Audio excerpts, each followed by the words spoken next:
Nah, jika Anda baru saja bergabung, Anda bersama Radio SBS Program Bahasa Indonesia. Untuk dengar ulang untuk podcast, Anda dapat kunjungi situs kami di www.sbs.com.au/Indonesian. Nah, baru-baru ini Presiden Jokowi yang juga diperkuat dengan Kapolri itu seolah telah memberikan perintah bahwa tembak di tempat saja itu bagi para pengedar narkoba atau bandar narkoba, terutamanya mereka yang berasal dari mancanegara dan yang melawan saat ditangkap itu. Nah, untuk membahas masalah ini, kami mengundang Bapak Manunggal Wardoyo, yaitu dosen di Fakultas Hukum di Universitas Jenderal Sudirman, yang saat ini tengah merampungkan studi PhD-nya di Universitas Radboud di Nederland atau negeri Belanda itu. Selamat siang, Bapak Manunggal. Selamat siang. Terima kasih Bapak dan selamat jumpa kembali. Iya, ketemu lagi. Bapak, bagaimana Bapak menyikapi pernyataan kedua pejabat tinggi Indonesia itu, Bapak? Ya, Presiden dan Kapolri itu kan bagian dari eksekutif ya, pemerintah itu. Dan pemerintah itu punya kewajiban utama adalah menjunjung konstitusi, melaksanakan konstitusi. Dan salah satu muatan dari konstitusi adalah kita tahu hak asasi manusia. Dan hak asasi manusia yang tidak bisa dialihkan dalam keadaan apapun adalah dalam konteks perintah tembak di tempat ini adalah hak untuk hidup. Nah, ini yang saya kira pernyataan Joko Widodo itu, ya, apakah dia baru taraf pernyataan atau akan menjadi kebijakan yang diterapkan, itu saya kira tidak tepat gitu. Bapak, sebetulnya komentar itu kan diberikan dalam suatu pertemuan itu, dalam satu rapat kan itu, dalam forum saat adanya pertemuan dari pihak PPP itu. Nah, sekarang masalahnya juga Bapak, kedua pejabat tinggi Indonesia itu juga mengatakan bahwa karena mengapa tembak di tempat itu perlu dilakukan, itu karena supaya memberikan tindakan yang tegas. Dan karena Indonesia dianggap, katanya ada anggapan bahwa Indonesia itu hukumnya lemah dan sebagainya. Nah, jadi sekarang menurut Bapak sendiri, bagaimana pelaksanaan hukum itu sendiri di Indonesia terkait dengan narkoba ini? Ya, kalau tugas dari pemerintah, tugas dari kepolisian kan menangkap mereka yang disangka melakukan tindak pidana kan. Tapi mereka tidak punya kewenangan untuk menghukum.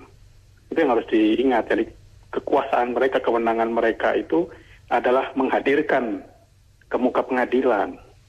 Jadi mereka tidak bisa mengadili, ini salah, maka saya eksekusi. Itu kita akan kembali ke otoritarianisme. Nah, hak hidup warga negara, siapapun terlepas dari warga negara maupun setiap orang di dalam wilayah hukum Indonesia itu harus dilindungi. Ya, Indonesia adalah negara peserta perjanjian internasional sipil dan politik. Ya, dalam pasal salah satu artikel di dalam perjanjian itu, setiap orang punya hak hidup dan tidak dapat dirampas nyawanya secara sewenang-wenang. Nah, itu pun, Bapak, saya ingin menandaskan ini, itu pun termasuk bandar narkoba atau pengedar narkoba itu. Ya, tapi bagaimana dia bisa tahu kalau itu adalah bandar? Ya kan, semua orang nanti atas dasar keputusan yang sangat arbitrer sekali.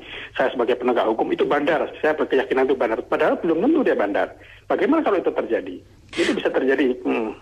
Bapak, saya hanya ingin menegaskan saja. Jadi di sini masalahnya bukannya pelaksanaan pengadilan itu sendiri atau peradilan itu sendiri, tetapi yaitu bahwa peradilan itu harus dilaksanakan dulu, begitu maksudnya? Iya, harus begitu, karena kalau kita bicara Presiden, statement dan Kapolri, mereka tidak punya kewenangan untuk menghukum. Kalau dilihat dari statement Presiden Joko Widodo tembak di tempat, itu artinya sudah eksekusi. Nah, perampasan nyawa, kalau dalam konteks Indonesia, memang kita Undang-Undang Narkotika pernah diujikan materi di Mahkamah Konstitusi. Mahkamah Konstitusi menyatakan pidana mati itu konstitusional. Oke lah, di Indonesia itu pidana mati masih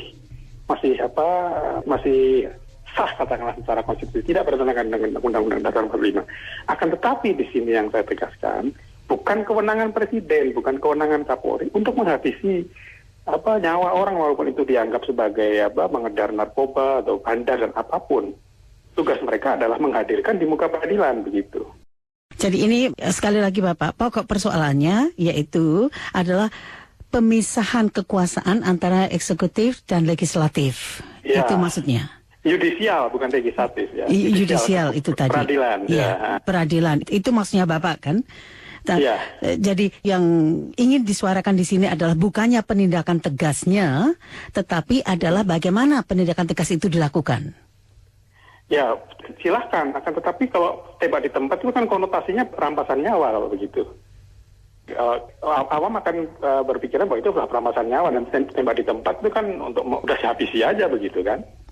Bapak, memang kalau dari tanggapan dari pers atau media asing itu yang mengatakan, nah ini kok seolah-olah ini seperti pernyataan Duterte saja, itu Presiden Filipina, begitu. Ya, orang bisa kemudian teringat oleh Duterte ya.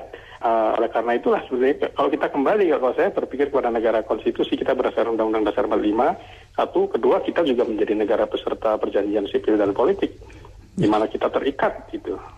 Bapak, secara singkat, pernyataan yang sedemikian tegasnya itu apakah karena dipicu oleh apa yang terjadi penyitaan kurang lebih 1 juta ton sabu-sabu itu baru-baru ini? Ya, kalau faktor yang menyebabkan bisa jadi begitu. Tapi kalau kita amati, memang Presiden Joko Widodo sebenarnya saya melihat ada sisi positif. Dia punya kesungguhan ya untuk memberantas narkoba itu dari awal-awal dia menjabat presiden. Nah, tetapi itu mesti juga dibarengi, harus sesuai dengan koridor human rights. Jangan sampai law enforcement itu justru violating human rights. Itu yang saya tidak inginkan atau kita tidak harapkan. Bapak, hak asasi manusia itu seperti sudah Bapak katakan tadi, itu kan juga harus selaras dengan hukum yang berlaku, kan begitu? Ya. Nah, sekarang apakah hukum narkoba kita itu atau Indonesia itu sudah memadai, Bapak? Itu satu, dan keduanya, apakah pelaksanaan dari hukum narkoba itu juga sudah dilaksanakan dengan sebaik-baiknya?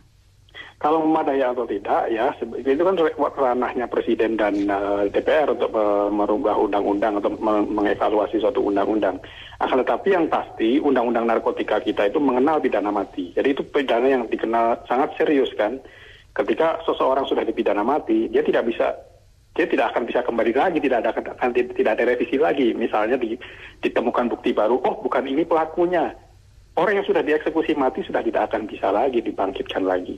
Oleh karena itulah harus suatu keputusan pengadilan yang benar-benar kredibel, independen, ya, kompeten. Dalam perjanjian internasional juga, kalaupun hukuman mati itu diterapkan, maka harus melalui peradilan. Ya, itulah yang dikatakan sebagai bukan sesuatu yang arbitrarily, bukan arbitrer, bukan kesewenang-wenangan. Bapak, nah pertanyaan yang kedua, secara singkat Bapak jawabannya 30 detik, yaitu, apakah pengadilan atau peradilan Indonesia itu sudah dilaksanakan dengan sebaik-baiknya itu?